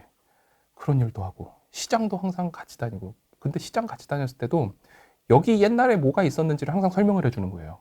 여기가 왜 시장이 됐는지. 그리고 어머니가 또 그런 일도 많이 하셨어요. 뭐 집 부업 같은 부업도 하셨으니까 뭐 우리 집에 고치는 것도 있었고 뭐 페인트 칠도 하고 이런 것도 가끔 하셨거든요. 그러면은 항상 참여를 시키는 거예요. 네가 좀 섞어봐라. 밑에서 섞고 있고 어머니 칠하고 그런 것도 봤었고 여러 가지 동네 집을 정말 많이 구석구석 데리고 다녔던 것 같아요. 또 지방도 항상 가보려고 하고 근데 그때 차가 없으니까 그거는 한 중학교 이후 때 일이 됐는데 항상 어딜 나가려고 그러고 보여주려고 그러고 그런 게 몸에 되게 배어 있으신 분이었어요. 레고가 갖고 싶어서 집 앞에 예전에 연금마트라고 있었거든요. 아마 연세 있으신 분들은 연금마트 할 거예요. 연금마트에서 레고를 팔았어요. 장난감 코너에 가가지고. 갈 때마다 이제 그때 한 초등학교 저학년 유치원생 이랬으니까 저거 팔지 마라. 내가 언젠간 돈 모아서 산다. 이런 얘기를 계속 했죠. 그래서 어머니한테 나 저거 사고 싶다라고 했더니 이제 안 돼. 왜 안 되는지는 크게 설명은 안 해주셨죠. 이제 그거 가지고 있어서 뭐 하냐. 장난감 가게 어느 날 갔어요. 근데 팔린 거야. 너무 슬프지. 애기인데 너무 슬퍼가지고 엄마한테 얘기를 했어요. 안 사주니까 결국 팔렸잖아 라고. 그때는 되게 힘들었는데 결국 그 돈으로 뭐 했냐. 저금했거든요. 네, 저금했고 어머니 입장에서도 얼마나 사주고 싶었겠어요. 그 아쉬움을 자식을 낳으니까 제가 알겠는 거예요. 우리 자식도 뭐 사달라고 하는데 제가 안 사주는 것들도 많거든요. 너무 사주고 싶죠. 다른 애들 다 갖고 있는데. 근데 일부러 안 사줬겠구나라는 거를 자식을 낳고 느끼는 거예요. 요새 뭘 사달라고 했습니까? 애가 킥보드를 잃어버렸어요. 예, 킥보드를 잃어버려가지고 그거를 한참 찾으러 다녔는데 결국 못 찾았어요. 그러니까 이제 아이 입장에서는 사줬으면 하는 거죠. 근데 이제 제 입장에서는 이거를 사주면 이 킥보드는 누가 훔쳐간 거거든요. 그래서 저는 그 도둑을 잡자, 이게 뭐 포인트예요. 잡아서 죗값을 치르게 하고 우리 킥보드를 가져오자. 이게 제 목표인데 얘한테 그냥 제가 킥보드를 사줘버리면은 얘가 용서를 하는 거예요. 이 킥보드를 훔쳐간 사람을 마음속에서 자기도 모르게 용서를 해버리는 거예요. 용서를 해버리고 어차피 내가 물건을 잃어도 부모님이 사주는구나. 새 걸로 사주는구나. 이런 마인드를 가질 수밖에 없는 거예요. 그렇게 해주면은. 그럼 사람 관계도 흩어지게 되고 자산을 지키는 힘도 없어지는 거거든요. 근데 이런 거를 보면은 우리 드라마 재벌집 막내 아들 보셨나요, 혹시? 아니요. 재벌집 막내 아들 보면은 그 재벌이 자녀들을 엄하게 교육을 시켜요. 엄하게 교육을 시키는데 자녀들은 그래, 내가 이번에도 사고 치면 우리 아빠가 재벌이니까 막아주겠지, 이런 마인드가 항상 있다라는 거예요. 그러니까 사업에 크게 성공을 못해요. 아무리 돈이 많더라고 해도. 근데 이제 송중기가, 환생한 송중기가 그런 마음이 없기 때문에 그 중에 가장 특출난 사업가가 되는 거거든요. 자녀 교육도 똑같다라는 거예요. 만약 내 자녀가 실수를 했을 때 맨날 이거를 돈으로만 해결을 해주면 얘도 나중에 부동산 투자를 해서 잘못된다? 누군가 해결해 주겠지라는 게 첫 번째. 두 번째, 해결을 해주면 자기 자신을 스스로 용서를 해버린다는 거예요. 내가 잘못 투자했는데. 예, 그리고 세 번째는 돈으로 모든 게 다 해결이 되는구나. 사실 부동산은 돈으로도 해결 안 되는 문제들이 많거든요. 스스로 해결할 수 있는 힘 자체가 없어지는 거예요. 그래서 우리 아이한테도 되게 미안하고 슬프고 다 킥보드 타는데 혼자만 못하고 있어요, 지금도. 근데 조금 더 느낄 수 있게 해줘야겠구나라는 생각을 좀 했어요. 어렵다, 진짜 이거는. 네. 뭐가 옳고 그름의 문제가 아니라서 네. 어렵다. 아이들한테 모든 걸 다 해주고 싶은 마음이 부모의 마음인데 그렇게 모든 걸 다 해주면은 경제적인 파워는 얘가 갖출 수 없다라는 거예요. 물론 친구들 사이에서 나 돈 많아라는 파워는 줄 수 있겠지만 혼자 남았을 때, 진짜 혼자 남았을 때 얘는 어떻게 살아갈 수 있을까? 그 고민을 계속 하는 거죠, 저는. 뭐 하면 얼마, 뭐 하면 얼마, 아니면 네. 뭐 이런 상황에서는 이렇게 저렇게 이런 게 좀 있으실 것 같은데 기준이 좀 있으십니까? 물론 그게 다 자녀 통장으로 이렇게 들어가는 것 같긴 한데. 네. 뭐 자녀가 쓰기도 해요. 그러니까 용돈이죠. 용돈을 세팅을 할 때, 세팅이라는 표현이 좀 맞죠? 세팅 용돈을 맞죠? 세팅을 할 때 네. 사람들은 어떻게 용돈을 주냐 물어봐요, 애한테. 되게 궁금합니다. 예. 용돈 얼마 줬으면 좋겠니? 그러면 10,000원, 일주일 10,000원. 예를 들어 이렇게 얘기를 한다 그래요. 그럼 왜? 철수도 10,000원 받는데. 그렇죠. 보통 그렇게 얘기하죠. 그래, 그럼 10,000원 정도 필요하나 보다. 10,000원. 그럼 어느 날 또 애가 와요. 아빠 돈 좀 더 줘요. 왜? 그래. 철수가 사실 50,000원 받는데 10,000원은 너무 적어. 그러면은 아빠는 생각을 하죠. 야, 50,000원 너무 과한 것 같은데 한 30,000원 정도로 하자. 알았어. 근데 이렇게 용돈을 주는 게 맞을까? 이거는 그냥 이 대상과 이 대상을 비교하는 거거든요. 그렇죠. 예. 나도 모르게 돈을 가지고 아이를 비교하기 시작을 하는 거예요. 근데 그렇게 하는 게 아니라 우리 회사에서 예산을 세울 때를 한번 생각을 해보면요. 예산서 짜는 것처럼요?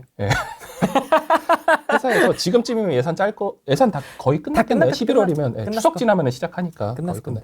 10월이면 뭐 거의 끝나죠. 처음에 올해 지출을 어떻게 했는지를 먼저 봐요. 맞습니다. 예. 그러면은 아이가 그동안 과거 지출을 뭘 했는지를 한번 따져보는 거예요.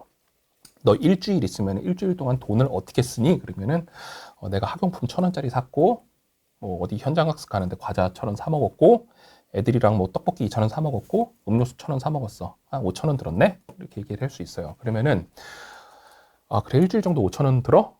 그러면 아빠가 용돈을 우선 일주일 단위로 줄게. 왜냐하면 이게 너무 길면 애들은 한 번에 다 써버려요. 그러니까 이거를 통제하는 거예요. 통제를 짧게 가져가는 겁니다. 그럼 일주일에 5,000원을 줄게 라고 해서 5,000원을 다 주는 게 아니라 4,000원을 주는 거예요. 한 80%. 1,000원은요? 1,000원은 안 주는 거죠. 왜냐? 회사에서 예산을 올려요. 내가 올해 얼마 써서 이렇게 쓰겠습니다 라고 하면은 예산을 뭐 100억 쓴다고 올리잖아요. 잘려서 와요. 그렇죠. 그렇죠. 항상 잘려서 옵니다. 그렇죠. 네, 반 80억으로 와요. 그렇죠. 네.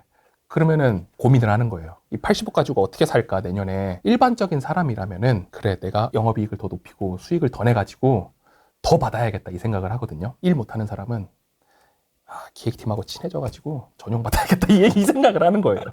네, 그냥 추가 예산 받아야겠다 이 생각을 하는데 추가 예산에도 다 근거가 있어야 되는 거예요. 이게 친해서 되는 게 아니거든요. 그렇죠. 이런 거를 아이들한테도 가르쳐 줘야 되는 거예요. 그래서 4,000원만 줬어요. 그럼 아빠 1,000원은 이렇게 나오는 거잖아요. 그러면은 한번 아껴서 써봐. 전략하는 습관을 먼저 들려주는 거예요. 네가 소비할 수 있는 수준에서 음료수를 안 먹든지 떡볶이를 좀 덜 먹든지 한번 해봐. 그러면은 알았어 하고 이제 쓰기 시작해요. 그럼 모자란 순간이 분명 옵니다. 네. 아빠 더 줘요 라고 하면은 우리 집에는 그냥 그래? 모자랐어? 더 줄게 이게 아니에요. 집에 메뉴판이 붙어 있어요. 무슨 메뉴판이요? 집안일 메뉴판. 뭐 설거지 1,000원, 아, 분리수거 1,000원, 아, 또 뭐 빨래 접기 500원 뭐 이런 게 있거든요. 그러면은 아이들이 노동을 할 수밖에 없는 거예요. 내가 소비를 했으면 노동을 해야 되는 거예요. 노동해서 그걸 채워야 되는 거예요. 그래서 채워가지고 5,000원 만들어가지고 쓰는 거예요. 만약 진짜 써야 될 일이라면. 근데 그렇게 저축을 해야, 그러니까 전략을 해야 된다? 그리고 노동을 해야 된다라는 게 인식이 되면은 잘 안 써요. 우선 소비가 아까도 말씀드렸지만 이게 노동과 이어지는구나라고 생각을 하면 우선 잘 안 쓰게 되는 거예요. 그러다 보면은 용돈이 남아요. 남는 경우가 나오거든요. 남으면 보통 아빠 입장에서는 야, 저 지난번에 10,000원 준 거 있잖아. 뭘 또 달라 그래. 이렇게 나올 거거든요. 남아도 또 줘요. 똑같이. 그래야 아이가 그 돈을 모으기 시작하는 거예요. 돈 모으는 재미를 좀 알기 시작을 하는 거죠. 그렇게 일주일 단위로 했다가 그 다음에 조금씩 늘려요. 2주 단위로 하는 거예요. 그럼 2주 단위로 돈을 좀 더 주겠죠? 그럼 돈을 더 주면은 얘 입장에서는 예전에는 회사 입장에서 100억짜리 예산을 받던 팀이 200억을 받는 거예요. 그만큼 규모가 커진 거잖아요. 그럼 돈을 활용할 수 있는 능력을 조금 더 키우기 시작해요, 얘가. 처음에 다 쓰면 안 되니까 이거를 좀 나눠서 어떻게 써야겠다라고 생각을 하는 거예요. 그 다음 한 달 단위로 주고. 그렇게 줘야 되는 겁니다. 근데 용돈을 뭐 그래 너 1등 했어? 받아! 막 이러면은 오늘 아빠 기분이다 쏠게 이럴 수도 있잖아요. 그리고 아빠 기분이 안 좋을 수도 있어요. 아빠 기분이 안 좋은 날 아빠 용돈 좀 줘 그러면 야 아빠가 오늘 뭐 무슨 일 있었는데 넌 여기서 무슨 용돈 타령이야 이럴 수 있거든요. 그렇게 되면은 아이들은 돈에 대해서 눈치를 보기 시작한다는 거예요. 사람들의 눈치를. 그리고 돈은 그렇게 눈치를 보면서 받아야 되는 거구나. 사실 그게 아니거든요. 정당한 노동을 통해서 대가를 받아야 되는 거고 내가 그 안에서 노력을 하는 건데 얘는 노력을 눈치로 생각을 하는 거예요 이제. 근데 그건 맞지 않잖아요 사실. 그래서 그런 습관을 좀 들이게 용돈을 주고 있습니다. 아, 그럼 이게 잘 좀 시스템이 잘 굴러갑니까? 그럴 때도 있고요.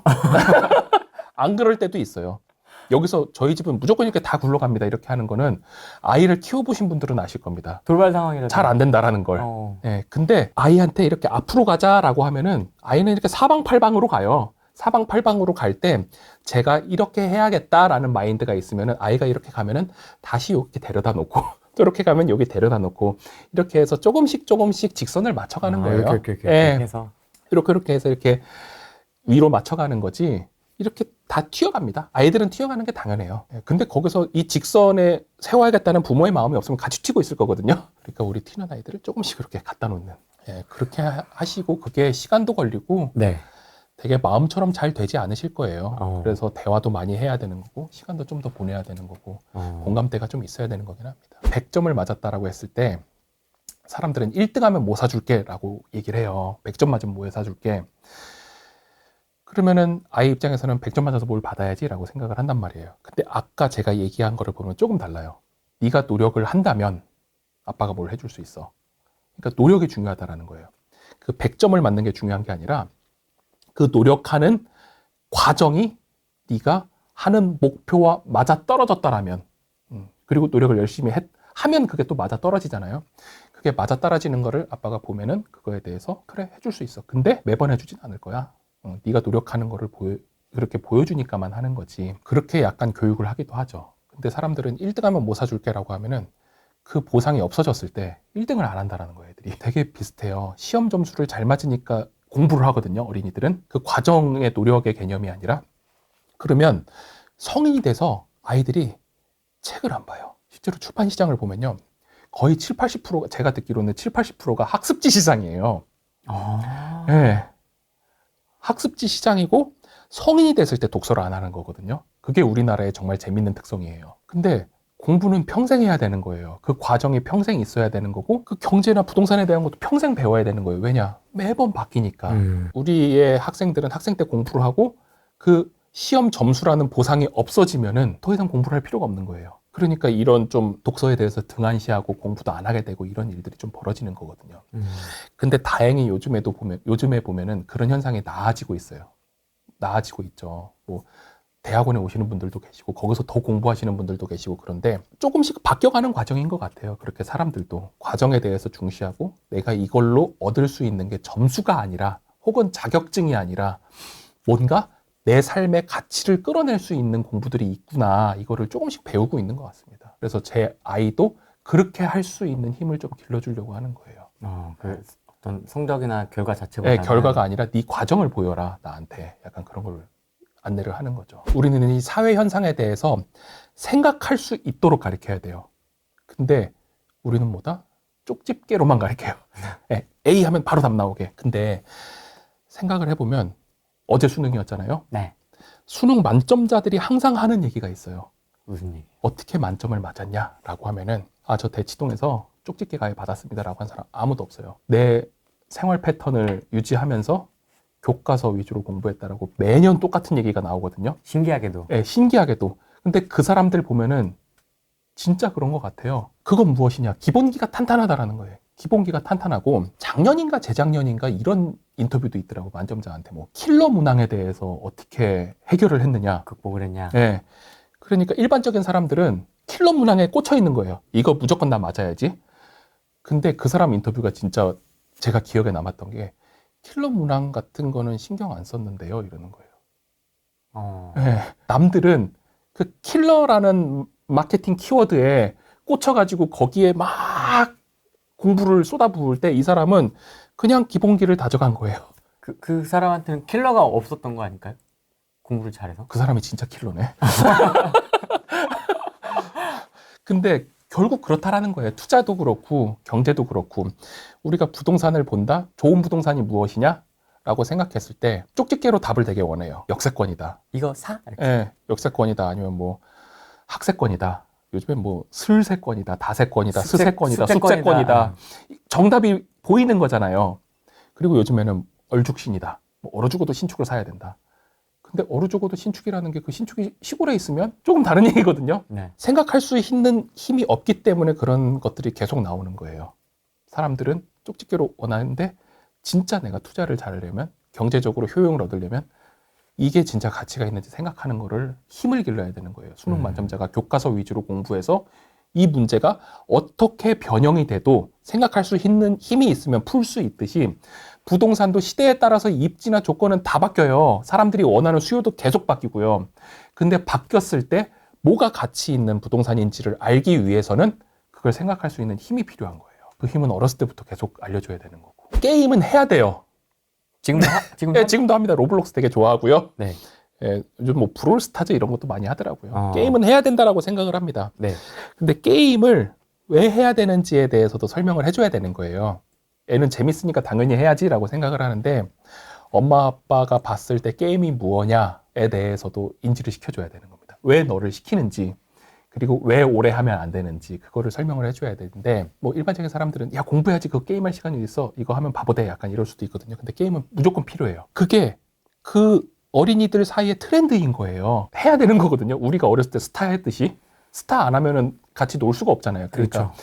당연히 해주게 해야 되는 겁니다. 근데 그 안에서 게임을 하면서 사회 활동을 하고 있다라는 거를 알려줘야 돼요.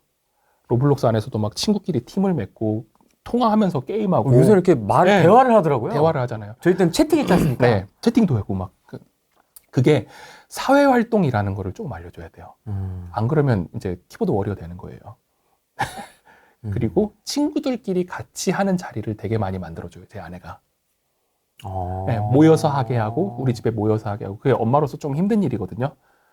근데 그런 거를 좀 만들어줘요. 대단하다. 네, 그러면은 집에 모여가지고 그럼 간식도 챙겨줘야 되고 그러니까 신경 쓸 게 네. 많지 않습니까? 네. 근데 그것도 좀 자연스럽게 좀 부담 없이 그러니까 서로 그렇게 좀 하다 보면은 아이들이 나쁜 길로 빠져들지 않는다는 거예요. 오히려 게임을 할 때도 난 다 같이 모여서 우리 집에서 편하게 해 라고 하면 되는 건데 눈에 보이는 네. 데서 해라 차라리. 그걸 아까도 말씀드렸지만 긍정적으로 많은 사람들이 알고 양지에 있을 때는 문제가 안 생겨요. 근데 하지 마 하고 막아버리면 딴 데 가서 하지. 아이들은 해야 되거든요. 그러면은 가끔 버스 정류장에 모여가지고 그거 하고 있는 애들이 있어요. 놀이터에 모여서 하고 있거나. 그러면은 더 욕설과 비속어가 난무하는 걸 볼 수 있을 거예요, 진짜. 그러면 오히려 더 안 좋은 방향으로 되는 거예요. 게임은 똑같이 해요, 어차피. 그래서 게임은 차라리 눈앞에서 그리고 엄마 아빠가 왜 시켜주느냐? 이건 너의 또 사회활동이기 때문에 해야 되는 거고 그것도 알려줘요. 너 오늘 수학 시험 못 봐서 되게 힘들어했잖아. 게임하면 스트레스 풀리지. 그렇게 풀어. 이건 푸는 행동이야. 그건 스트레스를 푸는 행동이야 라고 하면은 아이가 게임을 못해서 힘들어하는 게 좀 적어져요. 보통 애들은 게임에서 안 풀면 막 화내는 아이도 있고 그런데 이거는 스트레스를 푸는 행동이야. 여기서 최대한 풀어. 그래야 또 수학 문제에 집중을 하거든요. 그렇게 부모도 같이 설명을 해주고 저도 같이 브롤스타즈 할 때 있거든요. 또 거기서 같이 즐겨줘야 되는 거예요. 우리 술은 어렸을 때 아버지한테 배워야 된다 그러잖아요. 네. 물론 아버지가 뭐 꽐라대고 이런 아버지 말고 진짜 술 따르는 방법, 술 마시는 방법 이런 거를 배우듯이 게임도 이제는 부모님이 가르쳐줘야 되는 시대가 됐어요. 왜냐 부모님들 세대도 다 게임했잖아요. 그러니까 올바른 게임 문화를 이제 가르쳐줘야 되는 거예요. 스타크래프트, 포트리스, 네, 포트리스, 레인보우 식스, 레인보우 뭐 워리, 네, 로그스피어 막 이런 소리 했잖아요. 네, 알려줘야 되는 거예요. 그렇게 게임을 가르치는 게 우선 우리 집의 목표. 중요하다. 네. 이게 하긴 하는데 그 이유를 알려주는 게 되게 중요하군요. 이유를 알려주고. 그리고 그것도 있죠. 시간을 좀 제한시켜야 되는 거 아무래도. 최대 몇 시간까지 허용을 하세요? 우선 하루에 1시간이 최대예요. 1시간이 최대인데 조금 아쉬운데? 아쉽죠. 네. 그 시간을 벌려면은 뭘 얘가 해야 돼요. 경제적인 활동을 하든지 아니면은 자기가 학습해야 되는 숙제는 있잖아요. 숙제보다 조금 더 가야 되든지. 왜냐면 숙제 시간이 1시간 안에 안 끝나거든요. 1시간 한 30분이면 끝나거든요. 그러니까 네가 조금 더 하든지. 근데 만약 뭐 책을 읽었다고 게임을 준다 이러진 않아요. 책은 자기 전에 당연히 읽는 거고. 그리고 엄마 아빠 공부하고 있을 때 게임하면 안 되잖아요.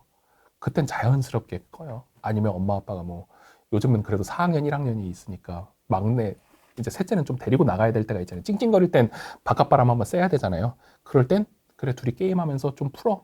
니네들끼리의 시간도 필요해라고 하면 또 알아서 하고 그때 갔다 오는 동안에도 게임하고. 사모님과도 대화 많이 하시나요? 배우자와 가치관과 교육관에 대해 나누는 노하우가 있는지 궁금합니다. 이게 또 교육관이 다른 경우도 되게 있습니다. 많죠. 네, 있어서 의견 충돌이 나는 집도 있더라고요. 네, 날 수도 있어요. 그리고 그런 것도 대화로 얘기를 해요. 아내랑도 안 맞을 때도 가끔 있겠죠? 저라고 없겠습니까? 네. 그럴 때 제 아내는 저를 좀 이렇게 다시 되돌려놔요. 그러니까 되돌린다는 게 무슨 말이에요? 가끔 뭐 시험 점수를 봤을 때 저도 화가 날 때가 있어요. 네, 아이의 시험 점수를 봤을 때 조금 이거는 이건 심하다. 이건 심하다 싶을 때가 있거든요. 그러면 옆집에 누구는 저도 모르게 비교를 하는 거예요. 네, 옆집에 누구 애기는 영어학원도 다니고 뭐 어디도 간대는데 얘는 왜 영어 안 하지? 그런 생각이 들면서 올라오지 이게. 올라오는 거예요. 근데 또 애들끼리 얘기하면 또 애들이 또 얘기해요. 야, 넌 이거 모르냐? 그러면 저희 아이는 또 당당해요. 몰라. 이렇게 얘기하거든요. 근데 그것도 부모 입장에서는 싫은 거예요. 얘도 좀 알았으면 좋겠고 그럴 때는 아내한테 얘기를 해요. 우리도 영어학원 좀 더 보내는 게 어때? 그러면 아이가 싫대잖아. 그러면 그래? 알았어. 그럼 또 이제 아내도 이렇게 싫대잖아. 끝난 게 아니라 아이랑 또 대화를 해보더라고요. 아빠는 이런 의견을 가지고 있는데 너의 의견은 어떠니라고 하면은 나도 이제 좀 배워야 될 필요성이 있는 것 같아. 근데 아직은 좀 가기 그러니까 우리 시간을 좀 더 가져볼까? 그러면 또 이제 아내가 와서 얘기하고 아내도 저한테 또 그런 얘기를 해주고 그러면은 우리 시간을 좀 더 갖고 그래 몇 학년 5학년 됐을 때부터는 좀 다녀보자. 약간 그런 식으로 대화를 풀어요. 그러니까 제가 너무 갑자기 시험 점수 보고 화가 났다 그래가지고 아니면 우리 아이가 뒤처지는 것 같다 그래서 그런 거를 너무 주장을 하는 것보다 조정 과정을 거치는 거거든요. 이게 우리 뭐 가정법원 예전에 신구 선생님 나오는 거 보면은 항상 막 이혼하기 전에 싸우고 나서 뭐 2주간의 조정 기간을 갖겠습니다. 뭐 4주간의 조정 기간을 갖겠습니다라고 하잖아요.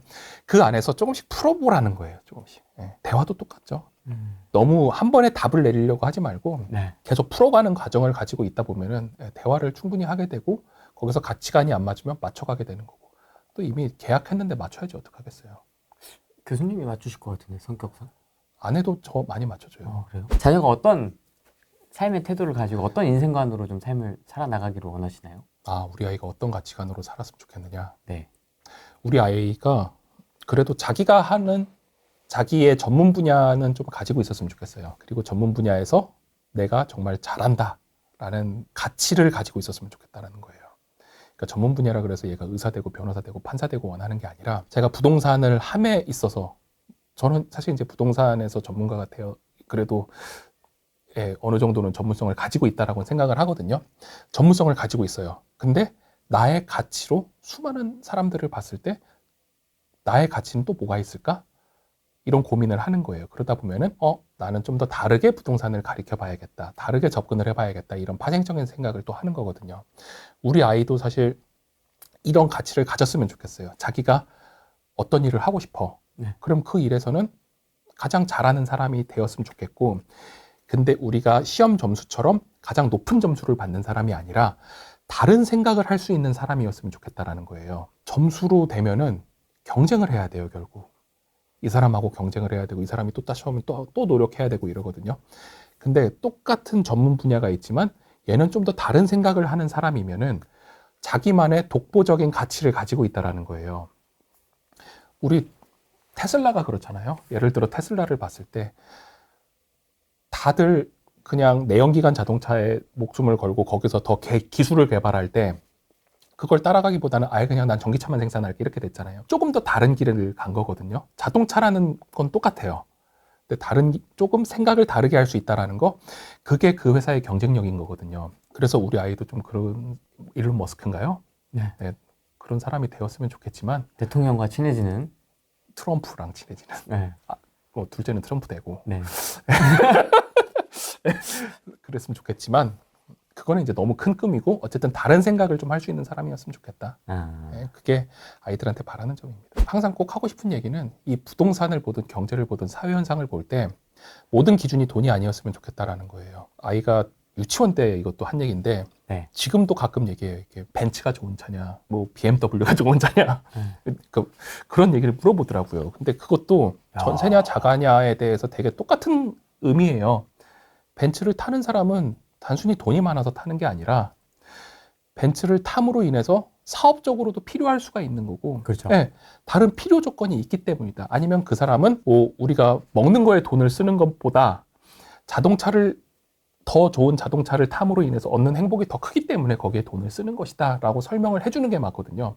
이 사람은 돈 많으니까 벤츠 타 이렇게 얘기하는 것보다 그렇게 사회 현상에 대해서 여러 가지 기준을 가지고 좀 얘기를 해줘야 되는 거예요. 이 사람과 이 사람의 기준은 다 다르거든요. 근데 모든 기준을 돈이라는 거에다 두고 저 사람은 돈 많으니까 우린 돈 없으니까 이렇게 하는 순간 너무 사회는 피폐해질 수밖에 없다라는 거예요.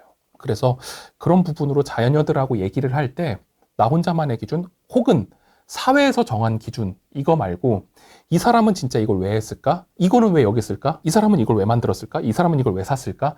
이렇게 왜라는 개념을 가지고 좀 아이들하고 대화를 해보면은 더 풍부하고 많은 대화를 나눌 수 있을 것 같습니다. 영상 설명란 네. 더보기란에 교수님 책 링크 넣어놨으니까 네. 관심 있으신 분들 꼭 한번 챙겨보시면 좋을 것 같습니다. 네.